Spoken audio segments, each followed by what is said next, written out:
Magandang araw mga kaibigan.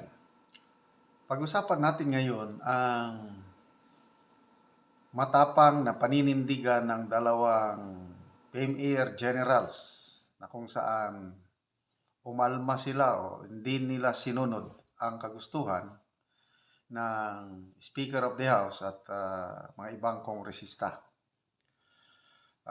Sino itong dalawang generals na ito?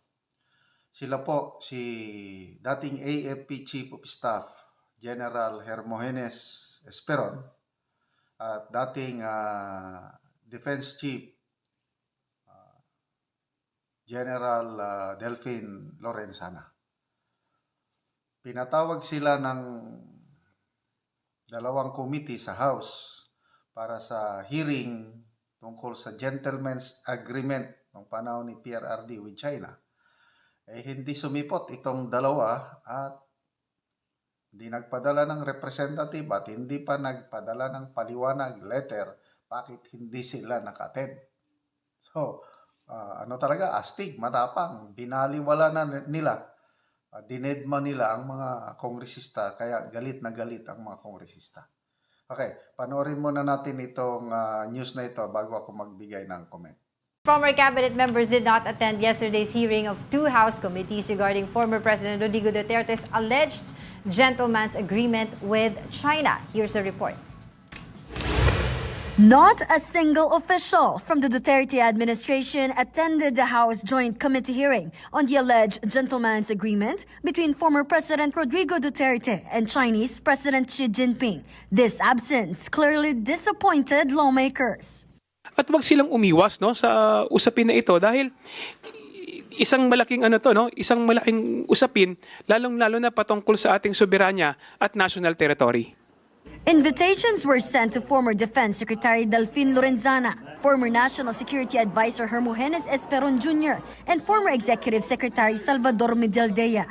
However, only Medialdea responded, sending a letter and a representative explaining that he had a prior commitment. If it needs to be, then we will use our powers under the Constitution to compel them to come here. Some congressmen also called for the invitation of former President Rodrigo Duterte, as well as his former spokespersons Salvador Panelo and Harry Roque. But Representative Raul Tupas, chairperson of the National Defense and Security Committee, believes otherwise. There is no need to invite the former president as long as nakukuha naman yung information coming from the current policymakers as well as yung sa former. The committee has since issued a show cause order requiring Esperon and Lorenzana to explain their absence. Meanwhile, the former commandant of the Philippine Coast Guard maintained that there was no mention of a gentleman's agreement concerning the West Philippine Sea.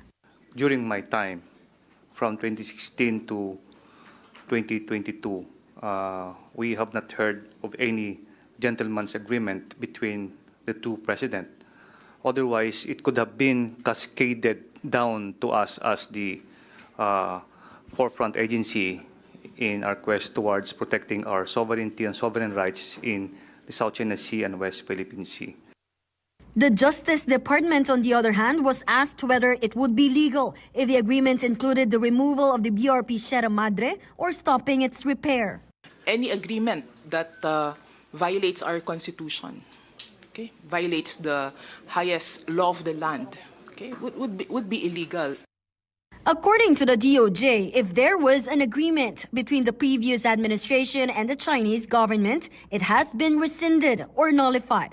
Consequently, the Philippine Coast Guard requested that the hearing be concluded as soon as possible, stating that it only causes division among Filipinos.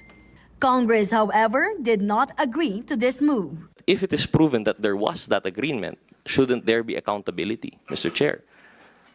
Because that would be, betrayal of the Constitution. The Committee on National Defense and the Special Committee on the West Philippine Sea will continue their hearings tomorrow. For News. Okay, so isa lang ang nag-respond, si former Secretary Medialdea, okay, yung ginawa niya dahil nagpadala ng sulat, explaining na may prior commitment and nagpadala pa ng representative. Kaya okay lang yun sa mga kongresista. Kaya lang itong dalawang astig na mga general, wala lang.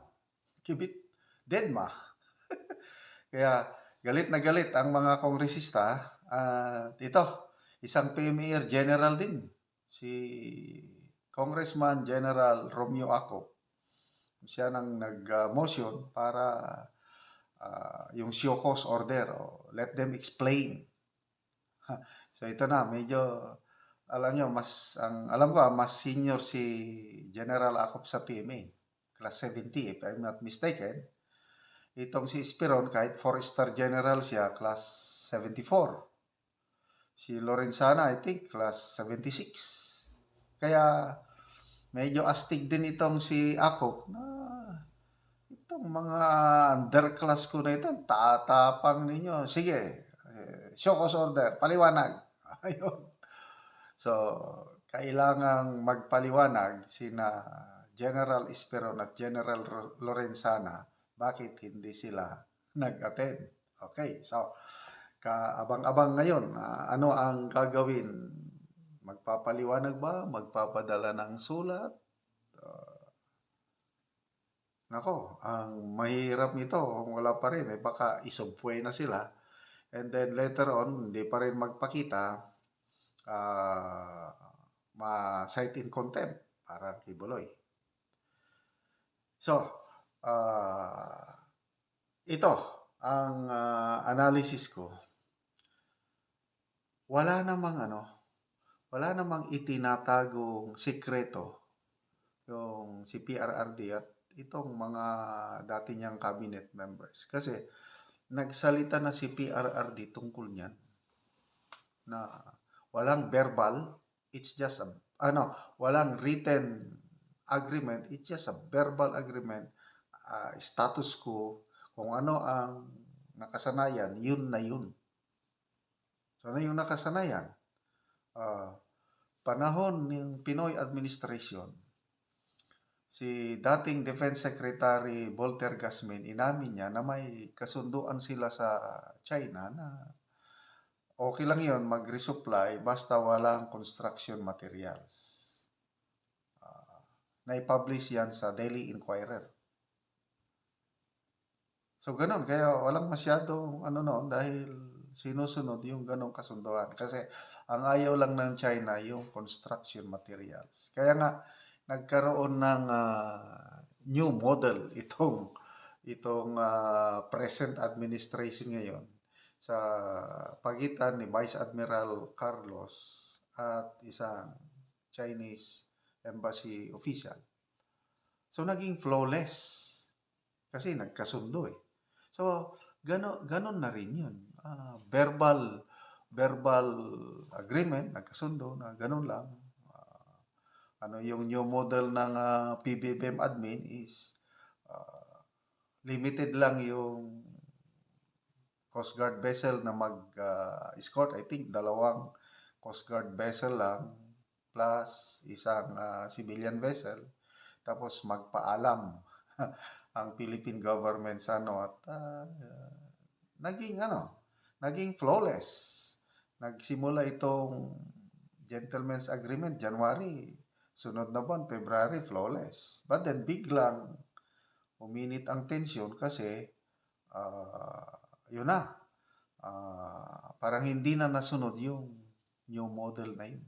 Hanggang ito na, kawawa si Vice Admiral Carlos, sinibak. So, ano ang patutunguhan nitong investigasyon ng Kamara? Ano ang gusto nilang patunayan? Na open secret man yung ginawa ni PRRD noon na gusto lang niya ng walang tension. Kaya, ganun lang. Status quo. As is where is. So, anong masama doon? Wala namang nawalang teritoryo. May nawala ba tayong teritoryo? Wala naman. Ang hindi ko maintindihan dito sa administrasyon ngayon, bakit atat na atat sila na parang gusto nilang magkagera. na hindi naman natin kayang makipaggera sa China. Anong inaasahan ng administrasyong ito? Yung ironclad commitment ng US forces. Yeah, it's true. Malakas ang US armed forces o US government, sila superpower. Kailan? Kung nagkaputukan sa West Philippine Sea at may namatay na sundalong Pilipino, makakaasa ba tayo na nandyan kaagad ang US para tutulong? Sabi ng presidente, pag kahit single Filipino soldier daw na mamamatay, i-invoke niya na yung Mutual Defense Treaty. Kalokohan. Sinong bansa na makikipaggera sa isang superpower, China, over the death of one Filipino? I don't believe it. Kaya dapat ito, kalmado lang sana. Yung sabi nga ni Attorney Vic Rodriguez, yung kanyang post sa kanyang social media account, I think 3 days ago, maganda na sana yung new model. Biglang nagkalituhan at yung karir ng isang magaling na opisyal, Vice Admiral Carlos, wala na. Nasira. At the end of his career, wala na. Tinanggal na. So, ano ba talaga ang gusto ng administrasyong ito?